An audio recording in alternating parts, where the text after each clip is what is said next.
Assalamualaikum, Sobat Midwife. Perkenalkan, saya Reisa Lijanti Hakim, peserta Latsar dari Kabupaten Majalengka dengan NDH 35 Angkatan 17.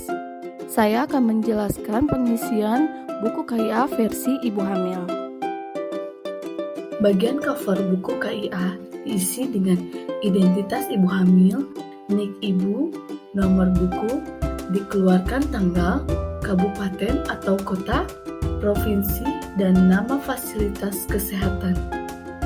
Untuk halaman pertama, bagian identitas, tenaga kesehatan harus memastikan pengisiannya diisi semua, termasuk bagian identitas suami atau keluarga, kemudian menempel foto. Melengkapi identitas akan membantu ibu hamil dalam mendapatkan pemenuhan pelayanan kesehatan serta rujukan jika diperlukan. Terdapat stiker yang tertempel bernama stiker P4K, yaitu perencanaan persalinan dan pencegahan komplikasi yang diisi oleh ibu. Yang harus diisi nama ibu, taksiran persalinan, penolong persalinan yang direncanakan, tempat persalinan, pendamping persalinan, bisa suami, orang tua atau keluarga, transportasi dan calon pendonor darah yang sudah diidentifikasi yang golongan darahnya sama dengan ibu. Semua ditulis nomor HP-nya, kemudian stiker ini ditempel di pintu depan rumah. Halaman pertama pengisian oleh tenaga kesehatan tentang pernyataan ibu atau keluarga tentang pelayanan kesehatan ibu yang sudah diterima. Dilakukan pengisian berat badan, tinggi badan, HPHT, dan IMT.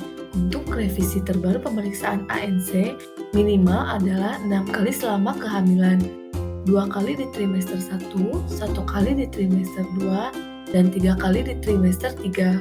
Di trimester 1, minimal 1 kali pemeriksaan oleh dokter umum atau dokter spesialis. Di trimester 2, tidak harus dilakukan pemeriksaan oleh dokter. Di trimester 3, minimal 1 kali dilakukan pemeriksaan oleh dokter umum atau dokter spesialis. Tugas dari bidan di sini adalah melakukan paraf pada setiap pemeriksaan yang dilakukan dan diisi strip jika tidak dilakukan pemeriksaan. Untuk hasil pemeriksaan bisa ditulis di buku register atau kartu ibu. Untuk pemeriksaan lab, jika tidak dilakukan maka diisi strip dan bila dilakukan maka diisi checklist. Selanjutnya, tugas bidan adalah mengedukasi tentang lembar pengawasan minum tablet tambah darah. Kartu kontrol minum tablet tambah darah pada ibu hamil ini diisi nama pengontrol dan hubungan dengan ibu hamil, misal suami atau keluarga. Kemudian bidan melakukan edukasi untuk diisi oleh orang yang dekat dengan ibu yang mengingatkan atau menanyakan apakah tablet tambah darah sudah diminum. Maka kalau sudah dia dicentang, jika lupa maka disilang. Mengisinya dari ketika mendapatkan buku ini pertama kali. Kemudian lembar selanjutnya adalah amanat persalinan. Jadi ini diisi oleh ibu hamil dan orang terdekat, bisa oleh suami atau orang tua atau keluarga. Pengisian ini tidak harus diisi dalam satu waktu. Misal hari ini mengisi bagian ini, besok setelah dicari kendaraannya diisi, setelah mendapatkan edukasi metode kontrasepsi sudah tahu kemudian diisi. Intinya pada saat trimester 3 ini sudah selesai terisi semua. Lembar ini juga diisi oleh dokter. Jika dilakukan USG, maka hasil USG ditempel di sini. Jadi pada trimester 1 ini ibu diharapkan melakukan minimal 1 kali USG. Pada trimester 1 juga dilakukan pemeriksaan lab. Minimal 1 kali diisi di sini, kemudian kesimpulannya apa, rekomendasinya apa.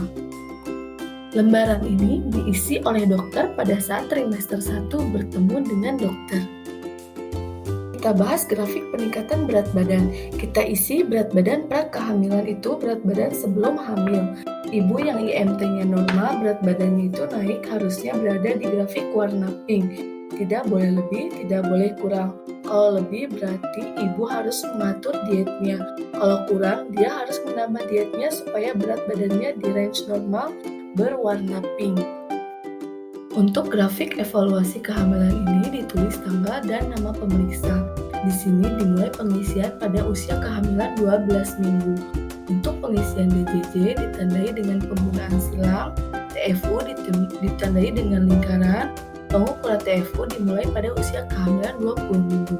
Untuk DJJ di rentang garis merah 100-160 artinya normal. Setelah DJJ dan TFU kita menulis tekanan darah. Tekanan darah ditulis dengan tanda panah. Untuk nilai sistol dan diastol. Untuk nadi diberi tanda titik. Untuk gerakan bayi, jika di usia kehamilan 15 minggu belum ada, maka di-skip saja. Pemeriksaan lab belum diperiksa, maka tidak usah diisi. Apabila sudah terdapat gerakan bayi, maka diberi tanda positif. Pada trimester ketiga ini diisi oleh dokter lagi, jadi screening pre-eklamsi. Diisi jika usia kehamilan sudah lebih dari 20 minggu. Setelah dilakukan pengisian ini, dokter bisa mengetahui apakah dia ada kemungkinan pre-eklamsi atau tidak.